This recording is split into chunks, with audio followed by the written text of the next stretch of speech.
Normal people become terrified of criminals. Shots were just fired. Police just came out and told us, and we're headed there right now.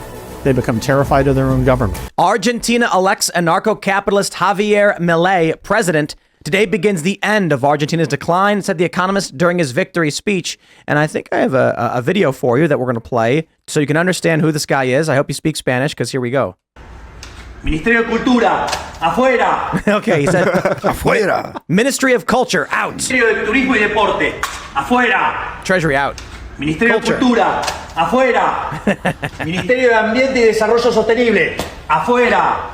Ministerio de las Mujeres y Género y Diversidad, Gender and Diversity, out. afuera. Ministerio de Obras Públicas, afuera.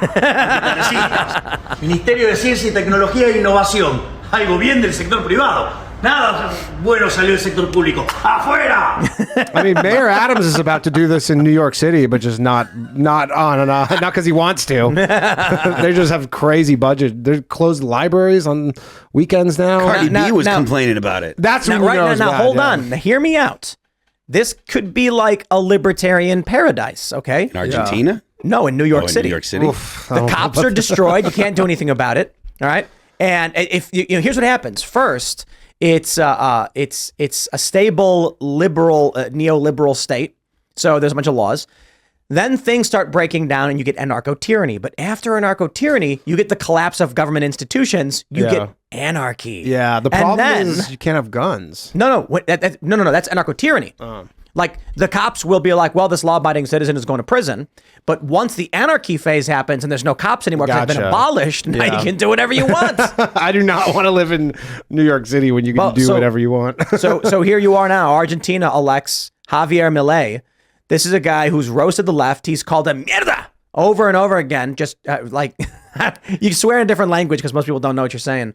But some people are saying, as Brexit signaled the victory of Donald Trump in the next election in the United States, this right here, this is a landslide victory for an anti-woke anarcho-capitalist. Yeah. A lot of people are like, Trump's going to win. There's something that people need to recall or think about when it comes to this guy. Like, Argentina has like 150% inflation or something like that. So the prices have tripled since 2020. Yeah, comparing Argentina, I think that's what I saw. Is there? No, but I mean, like, yeah. What do you think's going on with the average person? It's not 150%. We're talking about like the I mean, when I moved to New York City, it was dollar slice pizza, and now it's $1.50 pizza. You're feeling like one There's no dollar slice pizza in New York City. And also, this has been going on in Argentina for multiple years too. Like, and it was going on long before. Like our inflation kicked in the past 2 years. It's been going on and the only reason I'm saying this is because libertarian ideas, as much as I like them, the average person is not at the point where they're like, screw the whole government yet. Yeah. So the American population. But look, though, and again, you're talking to a guy that loves the idea of cutting the government as much as possible. I'm just trying to temper Donald Trump expectations. is winning among 18 to 34-year-olds. I mean, he's not badly losing in New York right now, which is crazy because he should be getting smoked normally. New York is D plus 27, and Biden's winning by 10. Yeah. That's insane. Insane, yeah. Insane. And the poll oversampled 2-1 Democrats. Meaning it should be way higher. Yeah, it should be way higher. I 100% like everything you're saying.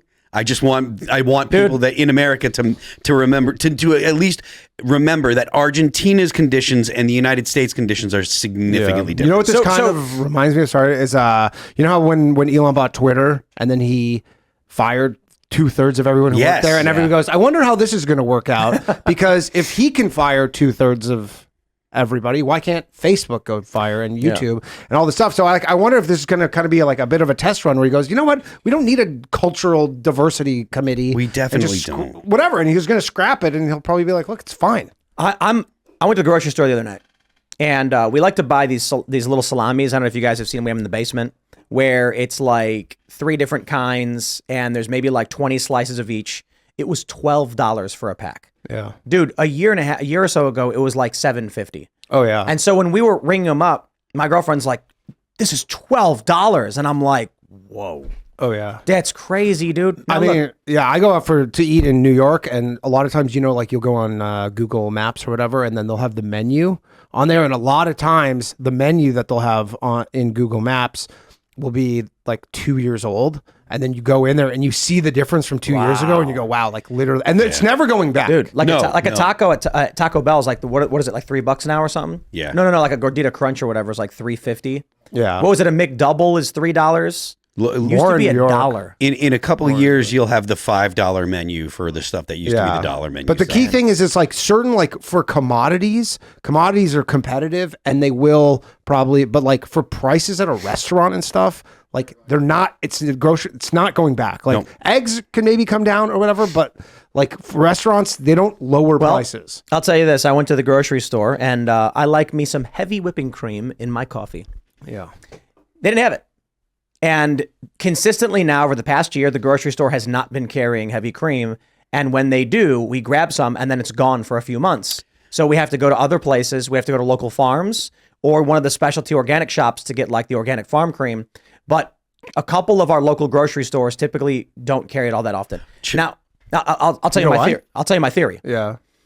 I'm wondering if the profit margin for derivative products is higher than for the pure product. Meaning, if the company says we can sell a pint or whatever little carton, a pint of heavy cream, and we'll make $1 per carton or whatever. If we take that same amount of cream and sell it to people who are going to make whipped cream or butter, we might make $2 per pint because of the derivatives. I'm wondering if that's why the production has gone down and the stores aren't carrying it as much. Very possibly. I mean, shrinkflation is also crazy right now. Truth Social filed a defamation lawsuit against 20 media companies. This is breaking in the past 10 minutes. 10 minutes ago.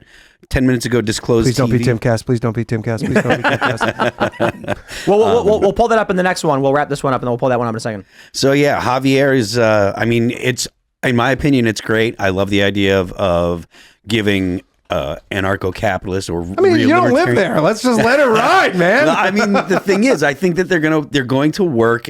At least in the short term, because the conditions that they've set up in the past in Argentina, everything is so, all the money that they have is going straight to government and government industry. Probably debt servicing is costs are like, I'm sure they're going to have to, they've gone like, I think they've had like 3 times they've had to restructure their debt. So they'll have to do it again because they have to get dollars to peg their. By the way, the fact that the United States did not service their debt like 2 years ago or whatever at a low is insane. I don't even want to talk about it because there's nothing that can be done. And when interest rates were dirt zero, and they're like, people were like, why don't you refinance? And that was also when Trump was like, hey, we should refill the strategic petroleum thing when gas was like, and everybody was like, well, the fact that you're suggesting it means we shouldn't. So So I mean, that is a frustrating turn of events that when things were cheap and good, we didn't. It seemed like, obviously in hindsight, it seems so obvious. You go,